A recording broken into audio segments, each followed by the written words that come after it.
Muy buenas noches, estimados estudiantes, espero que estén bien. Mi nombre es Jorge Machuca Vilches y vamos a llevar a cabo una pequeña pastillita, ¿no? Para poder trabajar la parte de metodología, para lo cual cuento con el apoyo de Ashley Collantes, que es la estudiante en el grupo que está dentro del tercio superior. Muchas gracias, Ashley. ¿Se me escucha bien? Sí, doctor, se lo escucha bien. Buenas noches. Buenas noches. Entonces vamos a llevar a cabo la revisión de tu documento y vamos a darle punche a esta parte de metodología. Miren, estimados, la metodología es algo que yo creo que eh, tenemos que manejar, ¿no? Pero una vez que ya tengamos claro cuál es el aspecto del marco teórico que manejamos, cuando ya tenemos una idea clara del trabajo, del tema que vamos a investigar, que es como lo tienen ustedes, porque hemos pasado la mitad del curso de proyecto, eh, podemos empezar a trabajar el tema de metodología. Acuérdense que en proyecto, la metodología que se estructura es la que tú aplicas en desarrollo de proyecto. Entonces, lo que tienes hasta ahora es un buen marco teórico, que ya conoces, que ya entiendes, y ahora lo que haces es algo así como el plan para poder llevar a cabo el desarrollo del proyecto. Esa es la metodología que se consigna en esta parte del curso.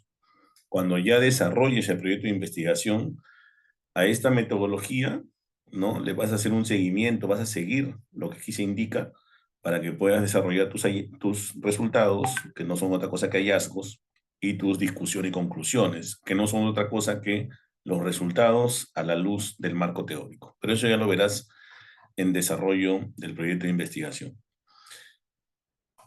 Comenzamos. Tipo de investigación. El tipo de investigación tiene dos posibilidades. Podemos manejar una investigación básica o una investigación aplicada. ¿Ok? Entonces, investigación básica es cuando lo que buscamos es el conocimiento de un tema determinado. Y mientras que investigación aplicada es cuando manejamos la intención de que nuestra investigación se ejecute en la realidad. Es decir, que lo que acá consignemos dentro de la investigación sirva para poder canalizarlo en la realidad. Un ejemplo de investigación aplicada, que nos contraten, por ejemplo, para hacer una investigación de qué se requiere para mejorar la carga procesal en el Poder Judicial. Hacemos las recomendaciones en un documento de investigación y esas recomendaciones se aplican, ¿no? Esas recomendaciones se ejecutan. Entonces, visto así, ¿qué vamos a hacer, Ashley? ¿Básica o aplicada?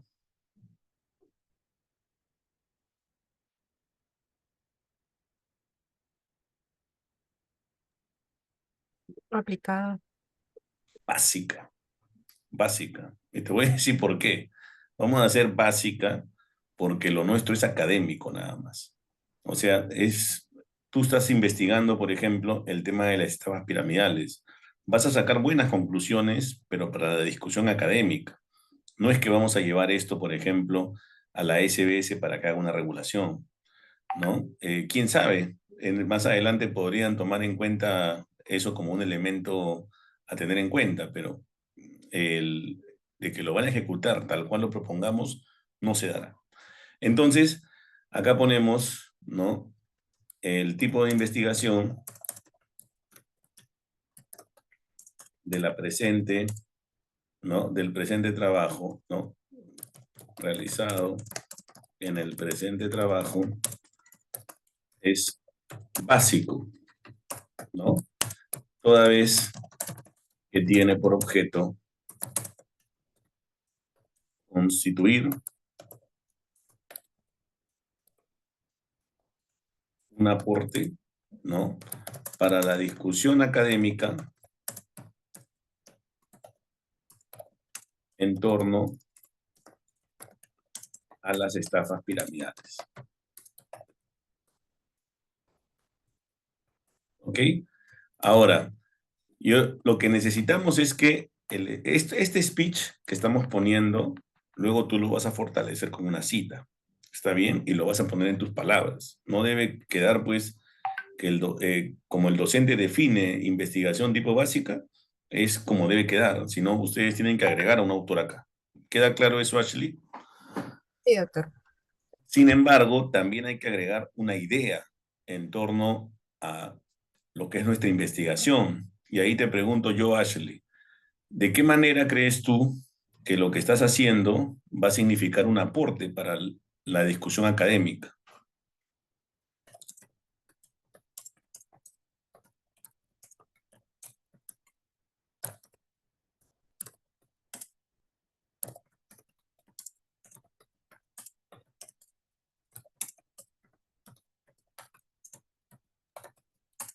Bueno, en este caso, doctor, considero que más que nada la falta de regulación, ¿no?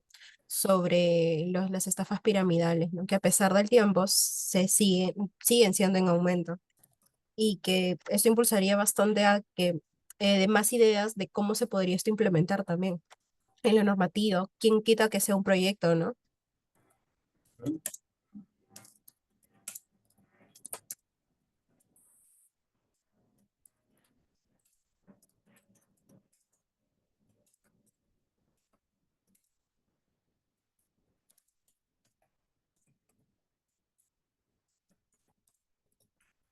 Entonces tenemos, ¿no? Se considera que la presente investigación constituye un aporte para la discusión académica en torno a las pirámides, ¿no? A las estafas piramidales, ¿no? Piramidales. Toda vez que existiría una falta de regulación óptima para atender este fenómeno, que continúa generando un perjuicio a los consumidores financieros, a pesar de su larga data en el mercado.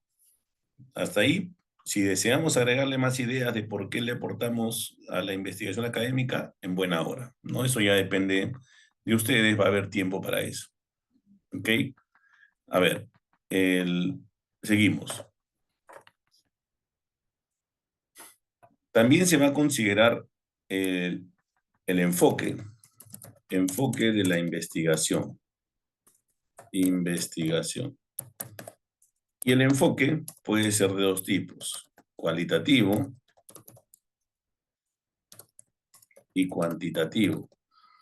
Al respecto, hay que tener en cuenta que el cualitativo lo que hace es estudiar principalmente un fenómeno, estudiar un fenómeno jurídico y tratar de darle una visión, digamos, destinada a entender su problemática y buscar algún tipo de salida, algún tipo de aporte en relación a esa problemática.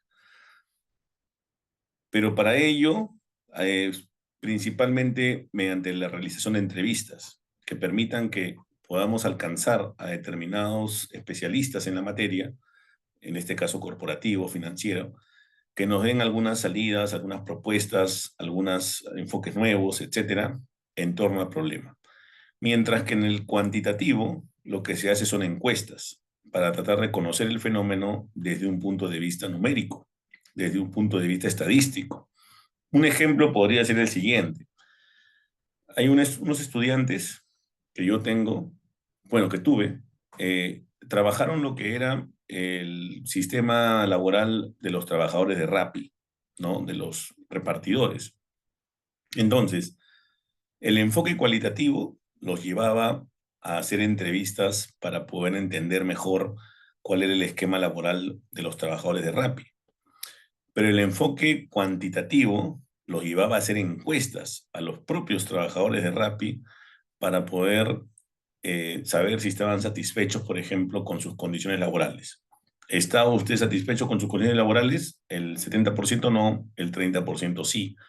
Entonces, el enfoque es distinto. Mientras que en un enfoque cualitativo, tú conoces un poco más del fenómeno y de su regulación, en un enfoque cuantitativo, te aproximas un poco a la estadística, inclusive creada por ti mismo, en torno a una problemática. ¿Cuál sería tu enfoque, estimada Ashley? Sería cualitativo. Cualitativo, ¿no? Entonces acá consignamos lo mismo, ¿no? Consignamos el enfoque de la presente investigación es cualitativo, ¿no? Toda vez que se realizarán entrevistas que permitan entender el fenómeno de las pirámides financieras, pirámides financieras, a través del aporte que realicen estudiosos y especialistas en torno a dicho tema, ¿no? Okay.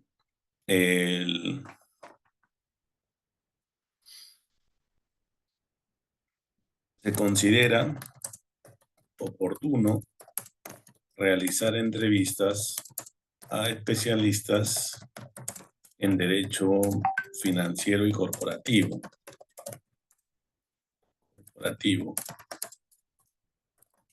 quienes permitirán, desde su experiencia, conocer mejor las características de las estafas piramidales, así como las causas de supervivencia, ¿no? Subsisten, a pesar de todos los esfuerzos que se dan para poder llevar a cabo una mejora, para hacer que menos gente caiga en ese tipo de estafas. Después viene el 2.3. Vamos a poner acá 2.3 y acá hay que desarrollar el diseño de la investigación. Con cargo a revisarlo con más detenimiento, ¿no? Les puedo indicar que hay diferentes diseños. Ya les voy a comentar aquí. Tenemos, por ejemplo, un diseño fenomenológico. Tenemos, por ejemplo, un diseño etnográfico, biográfico,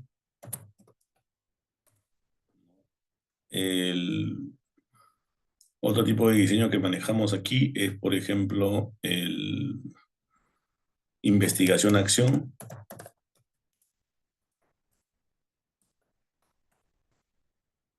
Puedes buscar, por favor, Ashley, fenomenológico, etnográfico, biográfico, para ver qué otros diseños hay. Voy a tratar de explicarles todos. ¿Cuál más hay?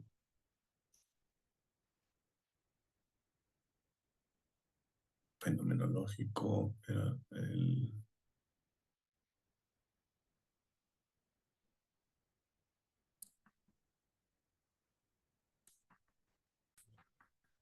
Muy bien, Ashley. ¿Cuáles eran los que faltaba completar? Teoría fundamentada. Ya, Está en no metodología. ya. Ese no se usa mucho. Estudio de casos. Hasta ahí nomás. Muy bien. Estos son los principales, muchas gracias, Ashley, de los cuales yo subiría un poquito teoría fundamentada. Ya, esto lo subiría acá. Y el estudio de caso lo dejaría en tercer lugar.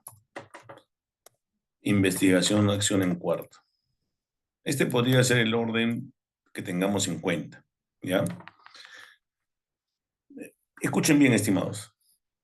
El fenomenológico implica que tú investigues un fenómeno, que le des la vuelta a un fenómeno problemático y trates de añadir algún tipo de enfoque nuevo, una característica nueva, algún punto de vista no abordado. La teoría fundamentada especialmente sirve cuando hay poca información en relación a un tema. Entonces, no te queda otra que construir un poquito de teoría con la debida base para poder darle forma a tu investigación, ya que no hay mucha información al respecto. El estudio de caso partiría de que tú has diseñado estudiar un caso concreto. Oye, ¿sabes qué? Voy a investigar un caso determinado para poder hacer mi tesis. Voy a ejemplificar después.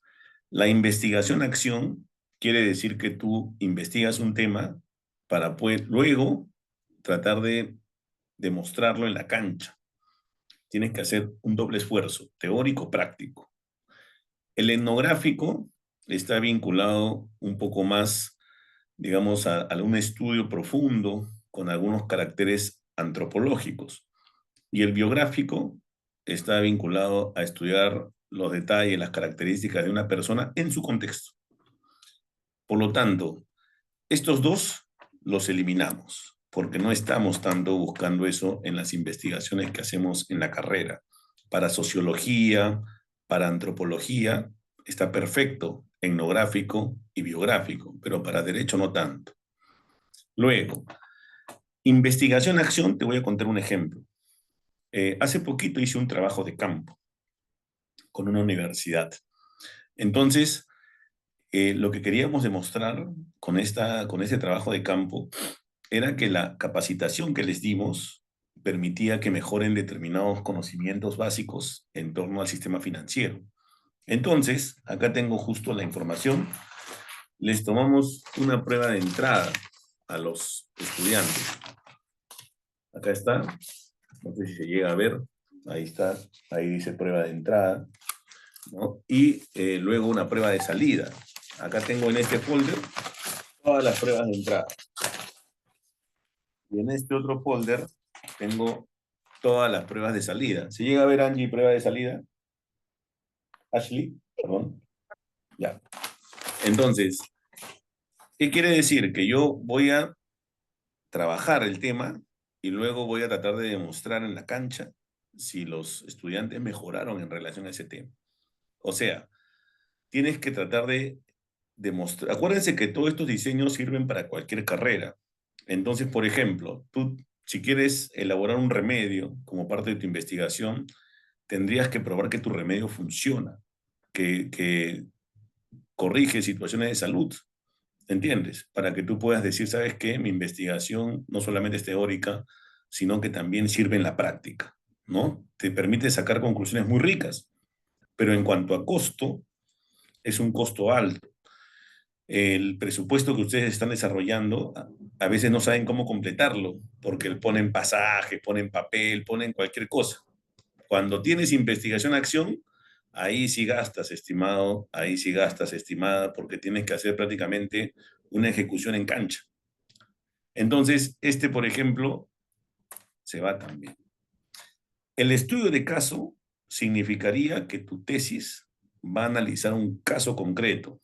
Un caso concreto, por ejemplo, podría ser, ahora vigente último, podría ser un caso de cohecho, ¿no? Cohecho impropio, que se está dando en el trámite de Andrés Hurtado, para lo cual tú tendrías que conocer a profundidad el expediente de Andrés Hurtado y analizarlo al dedillo para poder sacar tus conclusiones.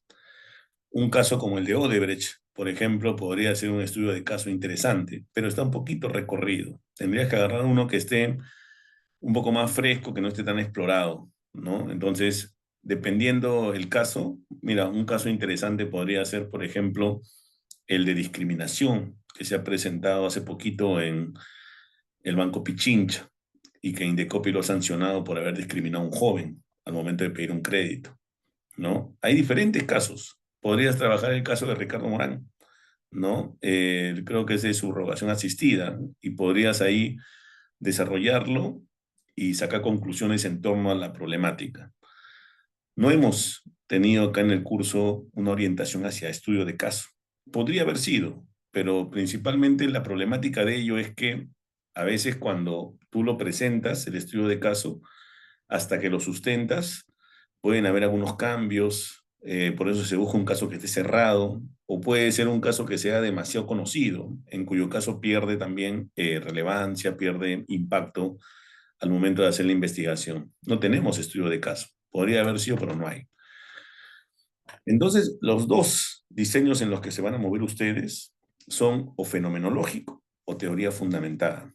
Fenomenológico cuando hay vasta información sobre el tema, teoría fundamentada cuando no hay. Por ejemplo, la gente que está investigando inteligencia artificial, les comenté en algún momento, un estudiante que propuso una tesis sobre investigación, inteligencia artificial en imágenes y derechos de autor.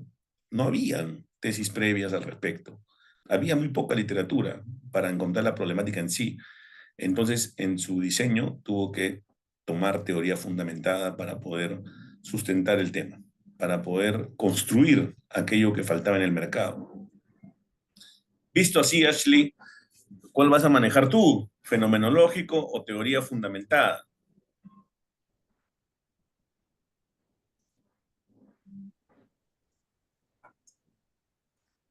En este caso sería teoría fundamentada, doctor. Segura, porque eso depende cómo lo sustentes tú.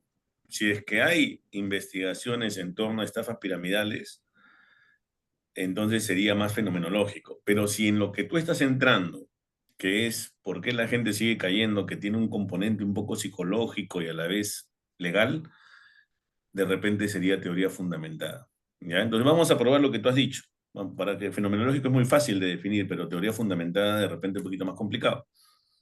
El diseño de la presente investigación es de teoría fundamentada, toda vez que, si bien existen diversos estudios en torno a, podríamos decir, ¿cómo se llama? El tema de estafas piramidales, en torno a las estafas piramidales, no existe tanta data, tanta información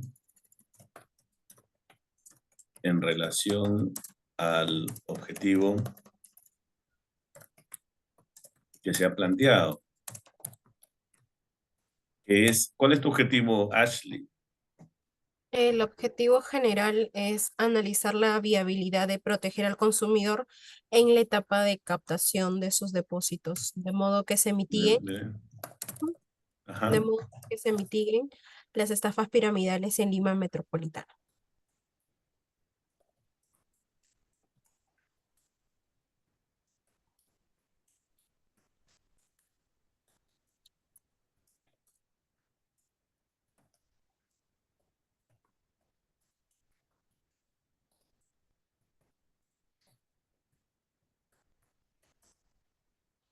Tienes que buscar, Ashley, igual literatura sobre este tipo de diseño para que estés al 100% segura. Sin embargo, tanto fenomenológico como teoría fundamental es discutible, dependiendo de dónde te metes. Si me vas a hacer un trabajo, por ejemplo, de las medidas de protección en el tema de feminicidio, no tengo ninguna duda, eso es fenomenológico. Hay cantidad de información sobre eso, no hay prácticamente ninguna novedad que escribir al particular. Pero en un tema como el tuyo sí podrían algunas aristas que estás tocando generarte la necesidad de una teoría fundamentada, ¿no? Entonces, igual te recomiendo a todo el grupo leer a Hernández Sampieri para poder afinar eso y en general, doctrina que permite aclarar algunos de los elementos en los que vamos a poner una piedrita, pero que no están escritos en piedra. Podríamos más adelante decir, ¿sabes qué? Pensé que era teoría fundamentada, pero por donde estoy yendo es más fenomenológico, así que lo cambiaré, ¿ya? Nada está totalmente cerrado hasta que lleguemos a la sustentación, que todavía faltan para ello 4 o 5 semanas. 2.4, ¿no? Las categorías de estudio. Y acá creo que los conocemos de sobra, ¿no? Son acá de frente las categorías de estudio que se consideraron para la presente investigación son las siguientes.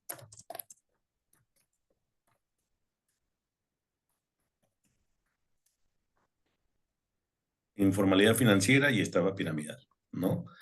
2.5, población y muestra. Repito, con cargo a mirar los estudios de metodología, en esta parte estamos haciendo el avance, estamos cerrando el avance, entonces el tener una idea preliminar antes de leer la literatura en metodología, yo creo que es más que bueno, ¿no? Entonces, ¿cómo diferenciar población de muestra? La población es un universo, donde nosotros vamos a buscar sacar la información. ¿Ok? Cuando hacemos entrevistas, tenemos un universo. Ustedes van a practicar entrevistas a abogados. Entonces, hay un universo de abogados que podrían ayudarte. Más o menos estarán colegiados, pues, no sé, 60.000, 70.000 abogados. Pero de esos 70.000 abogados, finalmente vamos a entrevistar a algunos que tengan un determinado perfil. Entonces, eso nos lleva a una muestra, porque no podemos entrevistar a los 70.000. Entrevistaremos pues a 5 o 6 máximo. Entonces, esos 5 o 6 deben tener de la población determinados filtros que te llevan hacia una muestra específica. Entonces, en cuanto a la población, acá podemos dejar un poquito el texto que ya estaba. Se entrevistará a abogados especializados en derecho penal y corporativo, ¿no? Entonces vamos a poner acá, se entrevistará a abogados que conozcan, ¿no? En qué consisten las estafas piramidales, ¿no? La muestra debe estar constituida a partir de las siguientes aristas, constituida a partir de los siguientes filtros, pondremos ya. Siguientes filtros. Por ejemplo, uno es abogados especializados en derecho penal y derecho corporativo. Ok. ¿Algún otro filtro que podamos tener en cuenta, Ashley?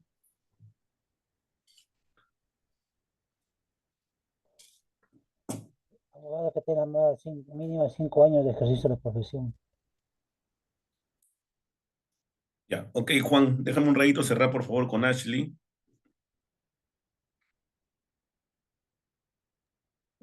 Bueno, estábamos pensando básicamente en ellos, ¿no? Los abogados especializados en penal, en corporativo. ¿Algún tipo de experiencia en particular que deban tener en el tiempo?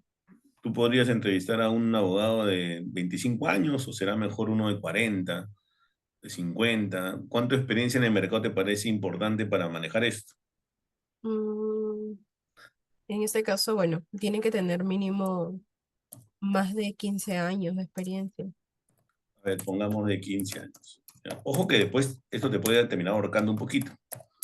A ver, pero pongámoslo ahí preliminarmente. Ujú. Luego,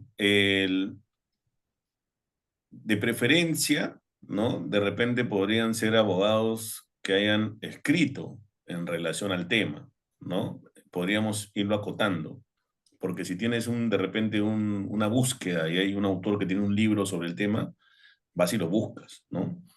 Eh, de preferencia, coma, abogados que hayan escrito o investigado la problemática de las pirámides financieras.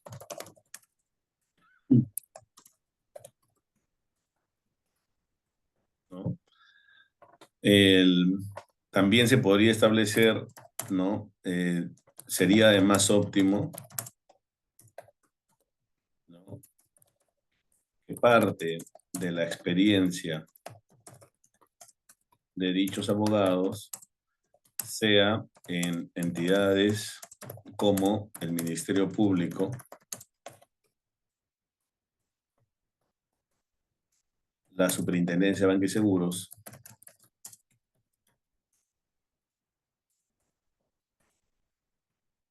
y el INDECOPI, ¿no?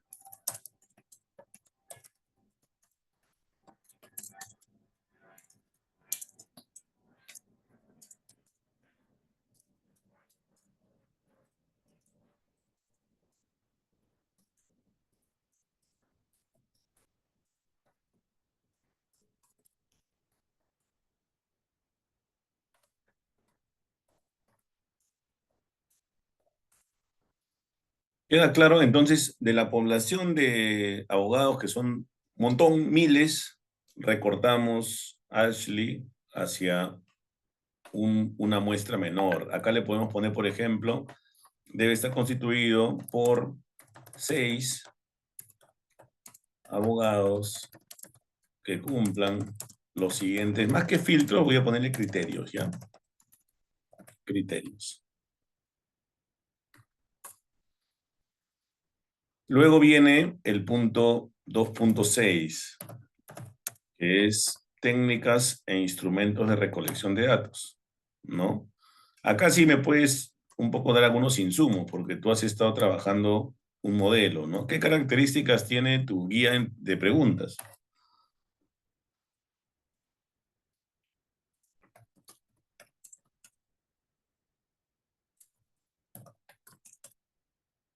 Dale una miradita. Se usará una guía de entrevista con preguntas en relación a los objetivos,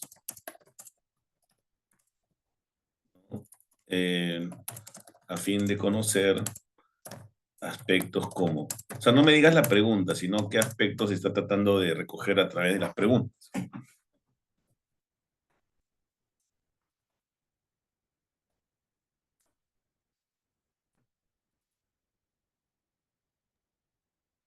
Más que nada, es sobre sobre no, sobre las normas vigentes, sobre los mecanismos que existen o estrategias.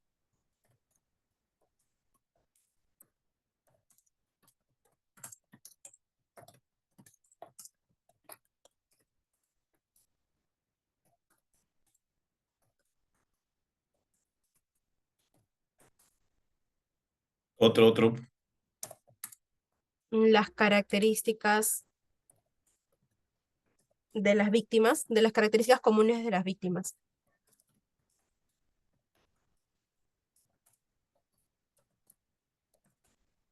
Perfecto.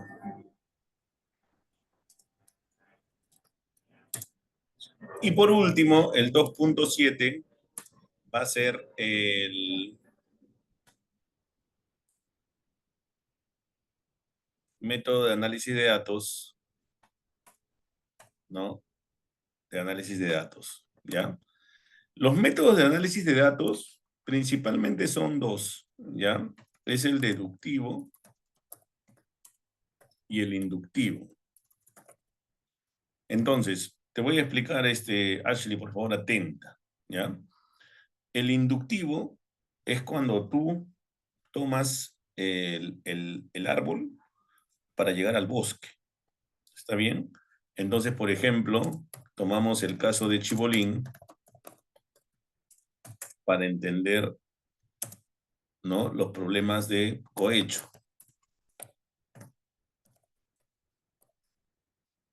El deductivo, en cambio, es ir del bosque al árbol. Entonces, analizamos un marco teórico para alcanzar, ¿no?, conclusiones específicas. ¿Cuál usarías tú, Ashley? ¿Deductivo o inductivo?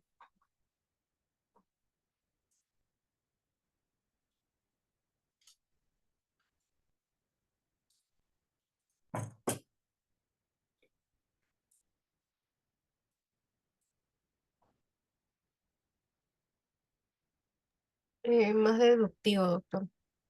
Muy bien, deductivo es el que en principio la mayoría de ustedes va a manejar, porque para que sea inductivo tendrían que haber hecho un estudio de caso o tener muy claro un parámetro muy puntual para ir hacia el bosque. Por ejemplo, me pasó con el caso de un grupo que una vez investigó la deflagración de Villa El Salvador. ¿Te acuerdas, Ashley? La deflagración de Villa El Salvador. Una explosión que hubo en Villa El Salvador. Ya. De un Ahí, por grifo. ejemplo, sí, no, un grifo no, explotó una especie de vehículo que llevaba gas licuado.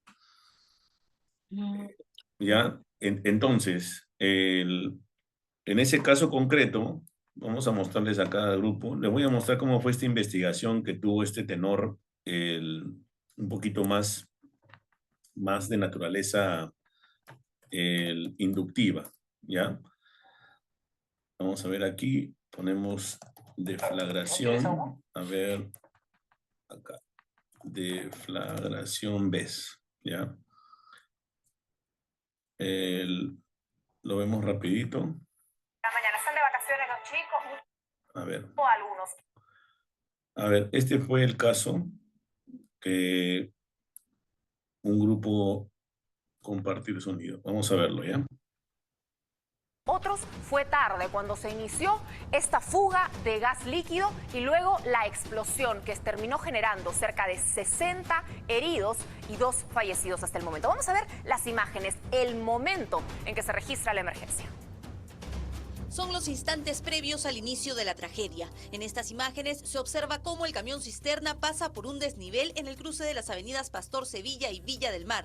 Algo se revienta e inmediatamente se forma una nube de gas a su alrededor. El hecho no pasa desapercibido para los transeúntes, que de inmediato empiezan a grabar.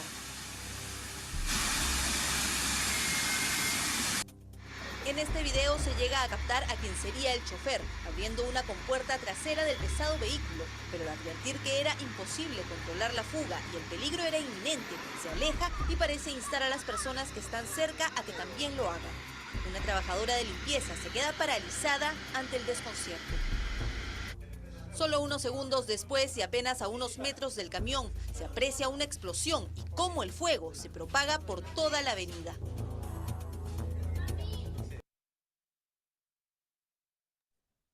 Ok. Entonces, por ejemplo, en este caso que mostramos, el punto de partida de la investigación es este caso. Es la tragedia de Villa El Salvador. Entonces, a partir de la tragedia, se van esbozando diferentes evaluaciones sobre quiénes son los responsables. Oye, el municipio por dejar huecos en las pistas y que el vehículo salte y se termine perjudicando, o Sinermin, que es el supervisor de todo lo que tiene que ver con energía y minas, ¿no? Energía eléctrica y minas. Entonces, ahí tenemos, por ejemplo, que a partir del caso se van viendo quiénes son los responsables y se van viendo también una serie de posibilidades, como cuáles son los mecanismos para evitar que esto vuelva a ocurrir en el futuro, ¿no? Empezar a definir además cómo manejar esquemas de responsabilidad para las personas afectadas. Personas que recién se estaban despertando y de repente acaban quemadas, con el cuerpo quemado al 70%. ¿Qué hacer con ellos? ¿Cómo responderles de manera contundente y significativa? Entonces, ese es el esquema inductivo. Tomo un elemento y a partir de ahí voy hacia el marco teórico. Pero nosotros, en el modelo que estamos manejando, ¿no? Dado que no hay estudio de casos, principalmente estamos haciendo un marco teórico que inicialmente es genérico y posteriormente se va volviendo mucho más específico. Y con las entrevistas que van a hacer ustedes en la segunda parte del curso, cuando lleven desarrollo, se va a volver más específico. Entonces, no hay ninguna duda, estamos ante una investigación con un método deductivo, ¿no? El método, vamos a poner acá, se aplicará, ¿no? Principalmente el método deductivo. Pero ¿cuáles son tus líneas del marco teórico, Ashley? Tú tenías hasta 3. A ver, vamos a especificarlo. Sí, doctor. A ver, cuéntame. Tenía la informalidad financiera, tenía la estafa piramidal y la captación de consumidores financieros. 1, informalidad financiera. 2, captación, No, estafa piramidal. estafa piramidal. Ujú. Y 3, Captación de consumidores financieros. entonces, a partir de una cabal comprensión de dichos conceptos, ¿no? De dichos conceptos, ¿no? Se pasará a conocer de manera específica las estrategias legales para empezar a mejorar el control de las estafas financieras en el Perú. ¿Así lo vas a trabajar o no?